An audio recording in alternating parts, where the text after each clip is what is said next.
इसको साइलेंट करूँ तो माचो ठीक है छोड़ना। एंडोमेट्रियोसिस कुछ नहीं है। एंडोमेट्रियोसिस क्या है? मिला जुला के एंडोमेट्रियम कहाँ बनना था, कहाँ बनना चाहिए था? सर्विक्स में। सर्विक्स में एंडोमेट्रियम मतलब यूट्रस में। अच्छा ये सॉरी यूट्रस में। यूट्रस में, हाँ। यूट्रस में बनना चाहिए था। वही एंडोमेट्रियम कहीं और बन जाए, अच्छा पीछे जाके कभी ओवरी में बन जाए, कभी अच्छा। फैलोपियन ट्यूब में बन जाए, कभी अच्छा। एब्डोमिनल कैविटी में बन जाए, कभी इधर बन जाए उधर, उसी को एंडोमेट्रियोसिस बोलते हैं। ज़्यादा कोई रॉकेट साइंस है नहीं, ठीक है। बस इतना ही है। रेट्रोग्रेड मेंस्ट्रुएशन मतलब ये फैलोपियन ट्यूब था, ऐसे आया, एंडोमेट्रियम यहाँ बनना था, तो एंडोमेट्रियम को अब क्या था, नीचे गिरना था। यही उसका मेन नियति है। अभी मान लीजिए यहाँ बन गया, तो इसको ऐसे जाना था ना, वो यहाँ चल गया, या फिर यहाँ चल गया, या फिर कहीं और चल गया, तो उल्टा गया ना भैया, क्योंकि गिरना था उसको नीचे, वो कहाँ चल गया, ऊपर।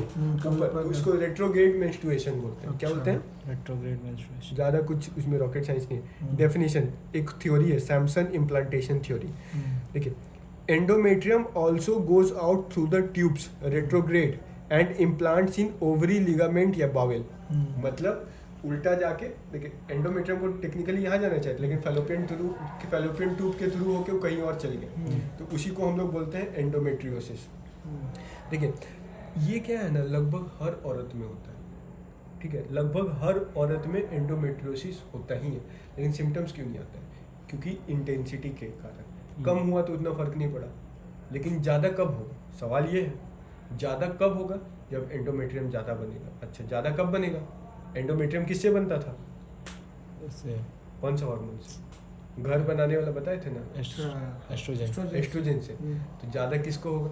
एस्ट्रोजन के जिस और देखिए सब औरत को एंडोमेट्रियोसिस हो रहा है थोड़ा मोड़ा, लेकिन सिम्टम्स नहीं दिख रहा है। क्यों? तो दूसरा औरत में सिम्टम्स क्यों दिख रहा है? उसमें क्या ज़्यादा है कि सिम्टम्स दिख रहा है? एस्ट्रोजन। एस्ट्रोजन, यही तो है।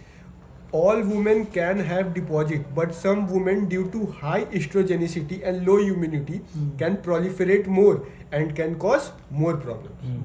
समझ आया? आगे बढ़े। Common site of deposition. Common site of ये क्वेश्चन पूछा था कि कहाँ कहाँ जा सकता है, तो ओवरी में जाता है most commonly, pouch of Douglas POD, bowel में जाता है, लंग्स में जाता है, लंग्स में चला जाता है, नोज में चला जाता है, आईज में चला जाता है। लंग से ब्लीडिंग होगा तो कहाँ से ब्लड दिखेगा?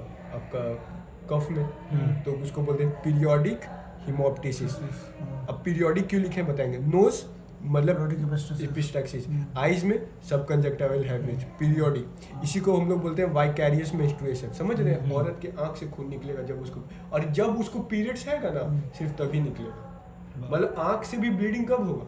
जब उसको पीरियड्स आएगा। नाक से भी ब्लीडिंग कब होगा? जब उसको पीरियड्स आएगा। और लंग से भी, मतलब स्पूटम से भी ब्लीडिंग कब होगा? जब उसको पीरियड्स आएगा। सवाल है क्यों? क्या है क्या ये? ब्लड सिर्फ ब्लड तो नहीं है, ये तो एंडोमेट्रियम का ब्लड है, और एंडोमेट्रियम कहीं जाके जमा हो जाता है एस्ट्रोजन के प्रेजेंस में, लेकिन एंडोमेट्रियम वहाँ से गिरता कब है? जब प्रोजेस्टेरॉन हटता है तब। तो अगर प्रोजेस्टेरॉन हटेगा तो उसका यूट्रस से तो ब्लीडिंग होगा, लेकिन वो एंडोमेट्रियम जहाँ जहाँ होगा, प्रोजेस्टेरॉन तो सबके लिए हट गया ना, प्रोजेस्टेरॉन तो पहले सबको मिल रहा था, जैसे ही प्रोजेस्टेरॉन हटा तो जहाँ जहाँ एंडोमेट्रियम था सब जगह से ब्लीडिंग होगा। अच्छा। इसीलिए पीरियोडिक लिखे। आया फिर? नहीं सही है। पैथोलॉजी मतलब कैसा दिखता है? पाउडर बर्न लीजन, जहाँ से होता है, क्या बोला था? क्या?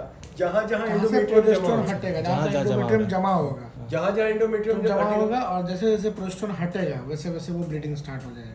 कहीं भी जमा, कहीं भी जमा। हाथ में होगा तो हाथ से, हाथ में तो होता नहीं है। हाँ, जैसे नोज में, आईज में, ईयर में। देखिए चॉकलेट सिस्ट ऑफ ओवरी। अब ओवरी का क्या ख्याल है? ओवरी में भी एंडोमेट्रियम गया, जमा हो गया, अब ब्लीडिंग, मान लीजिए प्रोजेस्टेरॉन हटा तो क्या होना चाहिए था? ओवरी से ब्लड निकलना चाहिए था। ओवरी से ब्लड निकल के फिर कहाँ जाएगा बेचारा? तो कहीं जा ही नहीं सकता ना। ओवरी से ब्लड निकला तो ब्लड का पाथवे कहाँ है? यूट्रस के पास पाथवे, आंख से निकल सकता है, मुंह से कफ आ सकता है, नाक से ब्लड आ सकता है, ओवरी के पास से कहाँ जाए? तो वहीं जमा हो जाता है। वहीं जमा होकर थोड़ा क्लॉट, ओवरी को क्लॉट बना देता है, ओवरी के साइड में क्लॉट बना देता है, वहाँ पे वो ब्राउन कलर का दिखता है। इसी को बोलते हैं चॉकलेट ब्राउन सिस्ट। समझे? Chocolate cyst of endometrium sets in ovary and keeps on collecting as it can't come out, keeps collecting to form a cyst. समझे? और एक होता है scarring and adhesion due to fallopian. इसीलिए ovary पे ovarian cyst हो जाता है, क्योंकि वहाँ पाथवे तो होता नहीं है कहीं पर, वहीं पे ब्लड जमा हो जाता है, जिसकी वजह से वो सिस्ट हो जाता है, सिस्ट बन जाता है ओवरी पे। यहाँ तक समझ आया? ठीक है। सिम्टम्स क्या क्या होगा? पीरियड्स होगा तो एक तो हमेशा पेन रहेगा, एंडोमेट्रियम जहाँ तहाँ दमा होगा तो दर्द तो होगा। एक होता है acute exacerbation of pain during menstruation, मतलब हमेशा आपको हल्का हल्का पेन है, लेकिन जब मेंस्ट्रुएशन होगा तो पेन बढ़ जाएगा। क्यों बढ़ेगा? क्योंकि उस समय प्रोस्टाग्लैंडिन, समझे? प्रोस्टाग्लैंडिन की वजह से प्रोस्टाग्लैंडिन।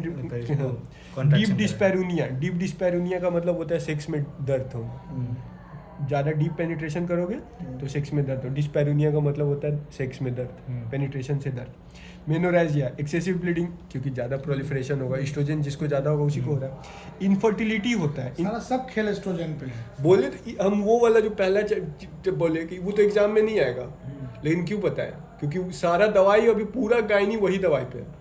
पूरा वो जो FSH और LH और एस्ट्रोजन और प्रोजेस्टेरॉन और पिट्यूटरी और हाइपोथैलेमस और मैच्योर फॉलिकल बस और कॉर्पस ल्यूटियम, पूरा गायनी उसी पे। अब देखिए, अब इनफर्टिलिटी क्यों होगा? अब देखिए, due to regular deposition of endometrium on ovary its size increases, estrogen progesterone cause lot of pain. देखिए, अब लगातार क्या होगा कि इस पे एंडोमेट्रियम जमा होते जाएगा, ठीक है। अब क्या होगा? क्यों जमा हो रहा है? क्योंकि एस्ट्रोजन ज़्यादा है, प्रोजेस्टेरॉन के कारण ब्लीडिंग हो रहा है, लेकिन वो तो हो नहीं रहा है। ब्लीडिंग प्रोजेस्टेरॉन के कारण होता है। ब्लीडिंग प्रोजेस्टेरॉन रिमूवल के कारण होता है। जब प्रोजेस्टेरॉन जहाँ से हटता है वो ब्लीडिंग ब्लीडिंग स्टार्ट हो जाता है। अब देखिए, अब क्या